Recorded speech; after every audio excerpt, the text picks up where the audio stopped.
दोस्तों, क्या हुआ जब किसान के खेत में खुद प्रकट हुए नाग देवता, और फिर जो हुआ उसे देखकर आपके भी रोंगटे खड़े हो जाएंगे। दोस्तों, वीडियो शुरू करने से पहले जो भी महादेव के भक्त हैं कमेंट बॉक्स में हर हर महादेव जरूर लिखें। एक बार की बात है, रायपुर गांव में हरिदत्त नाम का एक ब्राह्मण रहता था। उसके पास खेत तो थे, परंतु उनमें ज्यादा पैदावार नहीं होती थी। एक दिन हरिदत्त अपने खेत में एक पेड़ के नीचे सोया हुआ था। जैसे ही हरिदत्त की आंखें खुली, उसने देखा कि एक सांप अपना फन फैलाए उसके सामने बैठा हुआ है। वो सांप देखने में बहुत ही अद्भुत और देवता समान प्रतीत हो रहा था। उस ब्राह्मण ने सोचा, ये क्या मेरे सामने खुद नाग देवता आए हैं, मुझे इनकी पूजा करनी चाहिए। हरिदत्त तुरंत अपनी जगह से उठे और दौड़कर अपने घर से ही मिट्टी के बर्तन में दूध ले आए और सांप को पिलाया। दूध पिलाते समय हरिदत्त ने क्षमा मांगते हुए कहा, हे नाग देवता, मैंने आपको पहले भी अपने खेत में कई बार देखा, परंतु एक साधारण सांप समझने की भूल कर दी। मुझे माफ कर देना और अपनी कृपा मुझ पर बनाए रखना। और दूध वाला बर्तन खेत में छोड़कर घर आ गया। अगले दिन सुबह उठकर जब दोबारा खेत में गया तो उसने देखा कि जिस बर्तन में उसने नाग देवता को दूध पिलाया था, उसमें एक सोने का सिक्का पड़ा हुआ था। हरिदत्त खुश होकर नाग देवता को धन्यवाद करता है और उस सोने के सिक्के को उठा लेता है। अब तो हरिदत्त सुबह नाग देवता के उस बर्तन में दूध रखता और अगले दिन रोज सोने का सिक्का उसे मिलता। एक दिन हरिदत्त को पूजा और हवन कार्य से दूसरे गांव एक हफ्ते के लिए जाना पड़ा, परंतु जाने से पहले वो अपने बेटे से कह गया कि खेत में तुम रोज नाग देवता को दूध पिलाना और उस सोने के सिक्के को घर ले आना। उसके बेटे ने सुबह के समय नाग देवता को दूध पिलाया और अगली सुबह जब फिर दूध पिलाने गया तो उसे मिट्टी के बर्तन में एक सोने का सिक्का रखा दिखा। हरिदत्त के बेटे ने उसे उठा लिया और सोचने लगा, जरूर इस सांप के बिल में सोने का भंडार होगा। उसने सांप के बिल को खोदने का फैसला किया। वो ऐसा करते हुए डर भी रहा था, परंतु उसके मन में लालच आ चुका था। उसने एक योजना बनाई कि जब वो सांप को दूध पिलाने जाएगा और सांप दूध पीने लगेगा, तब वो सांप को लाठी से मार देगा। सांप के मरने के बाद फिर वो तसल्ली से बिल खोदकर सोना निकाल लेगा और अमीर आदमी बन जाएगा। अगले दिन ठीक उसने अपनी प्लानिंग के अनुसार वैसा ही किया। जैसे ही लड़के ने सांप को लाठी मारी तो सांप मरा नहीं, बल्कि अत्यंत गुस्से में आ गया और सांप ने गुस्से में अपने विष भरे दांतों से उसे काट लिया, और जिस वजह से हरिदत्त के बेटे की उसी समय मौत हो गई।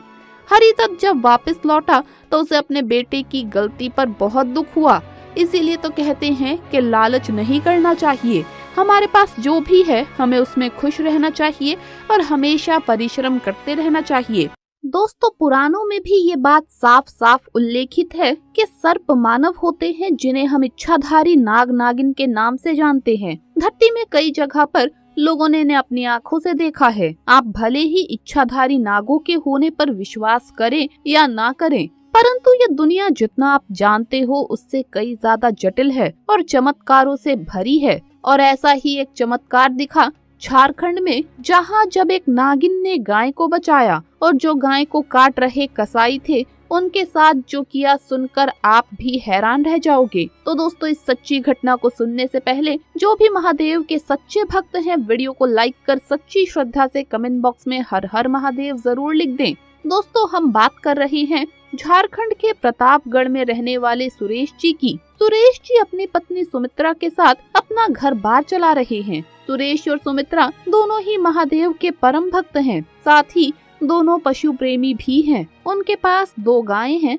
जो उनके आंगन में बंधी रहती है। उनकी सेवा भाव में दोनों पति पत्नी कोई भी कसर नहीं छोड़ते। गौ माता के समान दोनों गाय को पूजते हैं। जहां सुरेश गाय के लिए हर रोज पास के जंगल से हरी घास लेकर आता है, तो वहीं पत्नी सुमित्रा गायों को रोज नहलाना, उनके स्थान को साफ रखना तथा नियमित गाय का दूध निकालना इत्यादि कार्य किया करती है। भगवान शिव की दया और कृपा से सुरेश और सुमित्रा दोनों का घर बार बढ़िया चल रहा था, कहीं किसी चीज की कमी नहीं थी। परंतु एक रात अचानक सुरेश की दोनों गायें गायब हो जाती है। सुबह जब वो उठते हैं तो आंगन में दोनों गायों को ना देख वो घबरा जाते हैं। सुरेश और उसकी पत्नी दोनों तुरंत आसपास की जगह पर अपनी गाय को ढूंढने लगते हैं। यहाँ तक कि सुरेश कई गांव के चक्कर तक लगा आया अपनी गायों को ढूंढने के लिए, परंतु दिन भर खोजने के बाद भी कुछ पता नहीं चला। जब शाम को सुरेश एक गांव से वापस अपने घर लौट रहा था, तब उसे 4-5 व्यक्तियों से पूछने पर पता चला कि करीब 3 आदमी एक छोटा ट्रक लेकर आए थे, जिसके अंदर 2 गायें रखी हुई थी। वो लोग बहुत जल्दबाजी में थे। हम तो समझ गए थे कि ये गाय को चुराकर भगा ले जा रही हैं, परंतु गाड़ी की स्पीड बहुत तेज थी, इसीलिए हम कुछ न कर सके। इतना सुनते ही सुरेश सब समझ जाता है और दुखी होकर जमीन में गिर पड़ता है। वो समझ गया था कि कोई कसाई उनकी गाय को चुरा कर ले गया और अब सुरेश के मन में बुरे बुरे ख्याल आने लगे, जिसकी वजह से वो और भी ज्यादा दुखी हो गया। सुरेश घर गया और रोते हुए सारी बात सुमित्रा को बताई। सुमित्रा अपने पति को तसल्ली देते हुए बोली, आप रोते क्यों हो? हम महादेव शिव के भक्त हैं। मुझे विश्वास है कि वो जरूर हमारी मदद करेंगे। और वो कैसे हमारी गायों का अहित होने देंगे? उन गायों के ताजा दूध से आप रोज महादेव शिव का अभिषेक किया करते थे। तुम देखना जल्द ही सब कुछ सही हो जाएगा। आओ हम दोनों महादेव शिव से अपनी गाय के लिए प्रार्थना करें। दोनों शिव की पूजा में लग गए। उधर वो कसाई लोग दोनों गायों को ट्रक में ले जा रहे थे। तभी ट्रक का एक टायर पंचर हो जाता है। कसाईयों को अब चिंता सताने लगती है कि अगर जल्दी कुछ नहीं किया गया या फिर मुख्य मार्ग से अगर इन गाय को पैदल ले गए तो लोग देखते ही हमें पकड़ लेंगे। उन्होंने सोचा कि गाय को क्यों ना जंगल के रास्ते ले जाते हैं और वहीं काट देंगे। तीनों कसाईयों ने गाय को एक जंगल में ले जाकर एक पेड़ से बांधा और उन्हें काटने की तैयारी में जुट गए। तभी एक कसाई की अचानक से चीखने की आवाज आती है। दोनों कसाई जब आवाज की तरफ बढ़े तो देखा कि उनका जो साथी कसाई है उसे एक सांप ने काट लिया है और ठीक पीछे कई सारे सांप भी आ रहे हैं। दोनों कसाईयों ने अपने साथी को उठाया और डर के मारे गाय को वही बंधा छोड़ भाग निकले। तभी कुछ ग्वाले उधर से निकलते हैं जहाँ पर वो गाय बंधी थी। वो उन बंधी गाय को खोल देते हैं। गाय को अपने स्वामी सुरेश के घर का पता था। वो दोनों गाय सीधे घर की तरफ निकल जाती है। उधर सुरेश और सुमित्रा जब अपनी दोनों गायों को अपने घर के द्वार पर कुशल मंगल देखते हैं तो दोनों की खुशी का ठिकाना नहीं रहता। सबसे पहले वो अपने महादेव शिव को धन्यवाद करते हैं और फिर अपनी गायों को प्यार। तो दोस्तों देखा आपने महादेव शिव की भक्ति का चमत्कार। अगर कोई भी व्यक्ति सच्ची श्रद्धा से उन्हें याद करता है तो महादेव मदद के लिए खींचे चले आते हैं। तो आप भी एक बार सच्ची श्रद्धा से महादेव का जयकारा कमेंट बॉक्स में जरूर लगाइए। हर हर महादेव।